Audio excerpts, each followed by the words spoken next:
My name's Richard Kemp. Met Coach Randall back in college cheerleading. She was my strength and conditioning coach. All throughout my 2 years there, she helped me kind of progress through cheer, get stronger for that, put on some weight. As I transitioned out of college, I leaned more into running and more cardio sports, so ultra marathons. And when I reached out to Coach Randall, I was getting back into running, coming off a knee injury and surgery. So I was really looking to regain some strength. She helped me through a build going into my first marathon back off surgery. It was about 6 months, 8 months of lifting and progression from PT back into a regular strength program. And that's kind of carried me where I am today, getting back into ultra marathons. I had a tear in my patellar tendon or some cartilage around the top of my knee, pretty minor, but without the surgery, there was a flap that was getting caught, causing a lot of instability and swelling in the knee. So basically, any time throughout a training program, I could just kind of buckle and tear some more. So they went in, did a small incision, cut around the tear, pulled it out, got rid of the inflammation, and then it put me back on a good track for running. Just a lot of downtime, not any exercise, not any running. So when I got back off the surgery and into progression, we started with lifting and then into some running as well. Yeah, so from the running side, my training blocks look anywhere from 4 to 6 days a week running, anywhere as low as 4 to 5 hours a week, anywhere as up to 10 to 11. So where the strength programming fit in very well is in those off days. That's when we kind of targeted those lifts. So mostly Tuesday, Thursdays, Tuesday, Fridays were the days we would work in lifting on the off days of running. It kind of gave me time to focus on one thing or the other. So if I was running, I was focused solely on that. If I was lifting, it was solely on that. So that balance kind of gave me like a good sweet spot going throughout the training. Kind of helped break up the training, so it was never too much focus in one area or the other. Having that 2 days of kind of a small medium lift focus was really just kind of the extra icing on the cake when it came to the running program. Yeah, so everything was at home. So when we started the program with Coach Randall, I kind of sent her a few pictures of my at-home gym. So a manual treadmill, a squat rack, some free weights, not much, but just enough to get the job done, especially from the running performance program. So what that offered me was she kind of took those pictures and the gym equipment I had and was able to tailor all my workouts to something that was feasible at home, and even came up with some creative solutions that I hadn't been thinking of prior to working with her. Yeah, so pre-surgery, we were kind of like you mentioned, we were doing both the running and the strength program. The issue there was I would be hitting some good points, a couple consecutive weeks where the strength training was going well, the running was going well. However, the injury would just kind of flare up at random spots.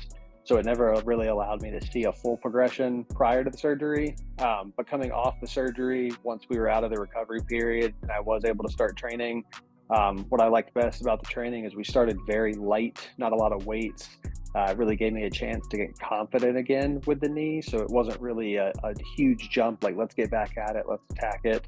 It was a very smart approach from what I felt, how we approached it. So very lightweight, kind of rep, just getting back in the groove. And then as I got more and more confident, that allowed me to progress back into lighter weights and eventually heavier weights. So for me, I was able to pretty much see a good progression from a strength perspective. I had lost a little bit of running strength and lifting strength throughout the recovery from surgery. So throughout those few months that we were building back into marathon prep, as we got towards the end, I saw that come back on both fronts, especially with the lifting. Yeah, so the biggest thing for me, the accountability, kind of hit the nail on the head there. Without a lot of structure, I'm not a very motivated person. So in my running, I have a running coach. In my strength training, before I had my running coach, he really helped me hit the strength training hard, because if I don't have somebody reaching out to me weekly, daily, sometimes it just doesn't get done. So in our program for strength training, there was a lot of communication throughout the week. You would always check in to see how the lifts went, and then kind of additionally would follow up throughout the week just to kind of check in to see if there was anything different we could do, if I felt like I was overloading, underloading, and how I wanted to structure my training.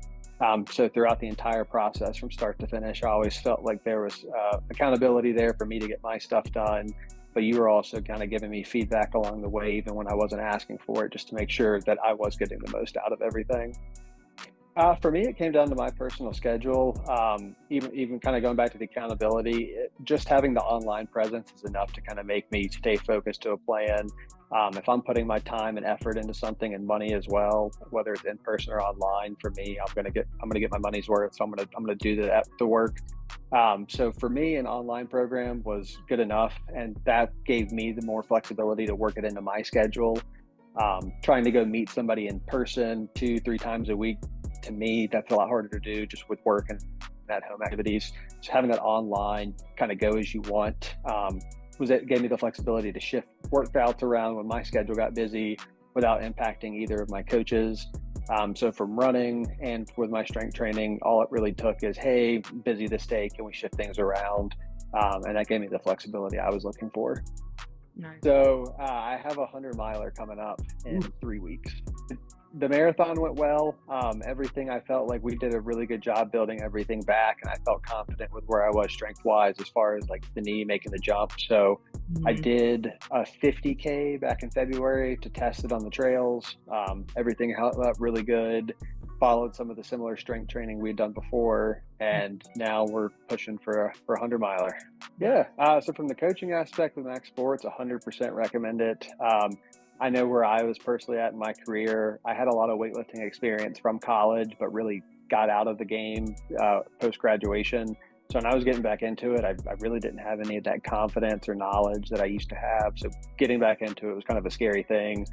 So for me, it made the most sense that like I needed somebody to kind of get me back into kind of needing to know what to do and when to do it. So it was an easy answer for me, but I'd say even for the seasoned athletes that think they don't need a coach, I thought I knew a good bit about running, and when I got my running coach, it changed my world. So just there's always something you can learn. It's always great to have a second set of eyes and just an outside perspective, really helping guide you because there can be a lot of bias in the training. So 100%, I would recommend it. And then again, just with your knowledge in Max Sports, how you tailor your training to the athletes. I can only speak for my running performance, but I'm assuming it kind of crosses multiple sports. I know Danny with jujitsu. Um, so I 100% would recommend it for any athlete looking to kind of just supplement their sport or focus on weightlifting.